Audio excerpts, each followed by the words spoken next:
Hi, welcome to my book sanctuary. I'm Bianca and I wanted to go through my August wrap up with you. So I did end up giving you the first 5 books that I ended up reading in August in my mid-month wrap up, but I just basically wanted to go through the last fair few books I ended up reading. So I ended up reading 13 books in August and it brought up my total for pages read to 4,118. And out of those, there was 10 ebooks that I read and 3 physical. And out of my flame ratings, I read 3 5 flames, 4 4 flames, 3 3 flames, and 3 2 flames. And with my star ratings, I ended up giving them 3 5 stars, 6 4 stars, and 4 3 stars. So, with the books I ended up reading, I ended up moving into the Duskwalker series. So I've been meaning to pick up Opal Rain since about April, and I finally did. So I got A Soul to Keep, and it's very, very chunky. But I do like how the start of every chapter's that forest sort of black page scene. So in this world, there's demons, duskwalkers, and the humans live in these villages. And basically, Rhea is given to Orpheus by her village because once every 10 years, the duskwalkers come in and offer protection to the village, but he takes a bride in return or exchange, whatever. And basically, Orpheus just wants a partner, and he's so sweet. And the Duskwalkers are really intriguing, very interesting, how they all work and whatnot. Rhea, for her part, is very hesitant and doesn't want to be there, but she can't help but fall for Orpheus. And Orpheus has got a past, and obviously he's been around for a long time. And I really enjoyed this. I did think it was a little long-winded, but in saying that, I still really enjoyed it.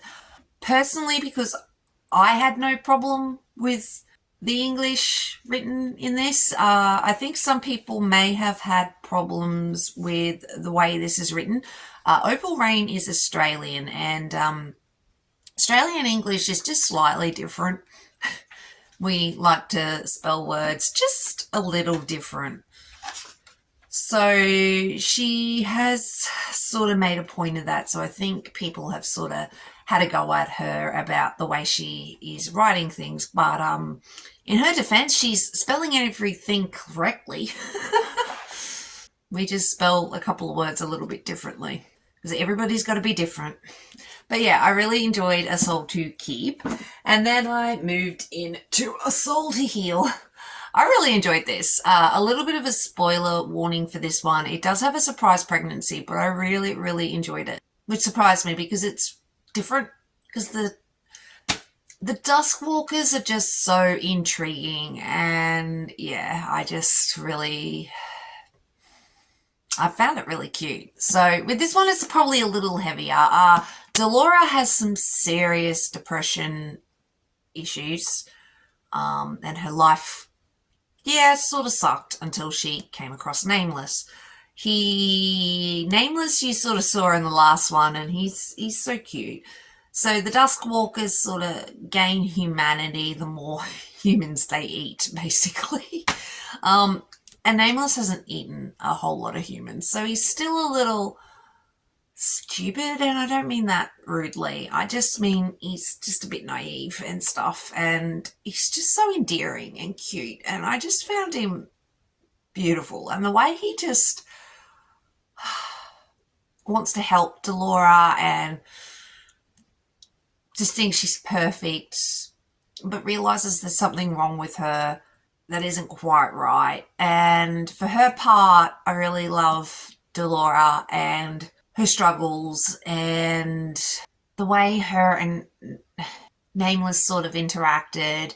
And she was kind of careless with her future, I guess. But she didn't really think she had one and really couldn't care about her future.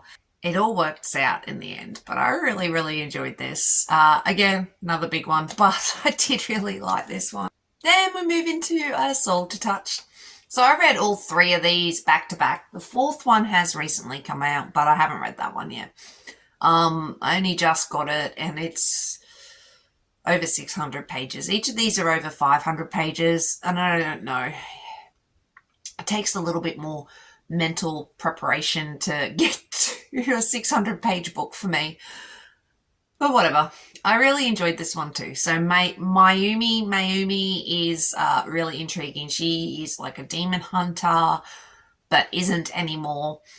And I'm going to call him Kitty because that's what he's been introduced as in the past. He obviously does also get a new name, but Kitty is heartbreaking.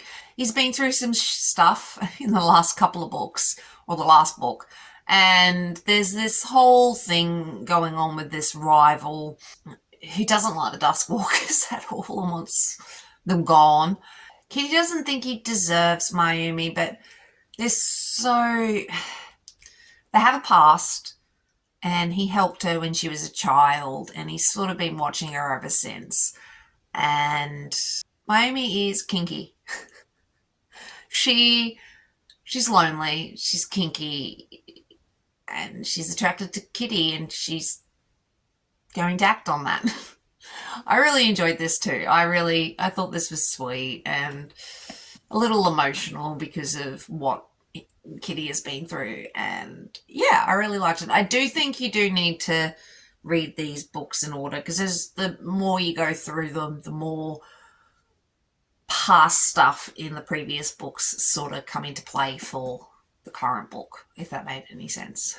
But those three, and then I moved on to another series, so I don't have these books, but I moved on to Eve Bale, and I ended up reading Fractured, Shattered, and Captured. So these three are like a rejected mate series, and they're all about the same couple. Basically, she ended up running away from her past, and so she has a fated mate that was a bit douchey and treated her really horribly.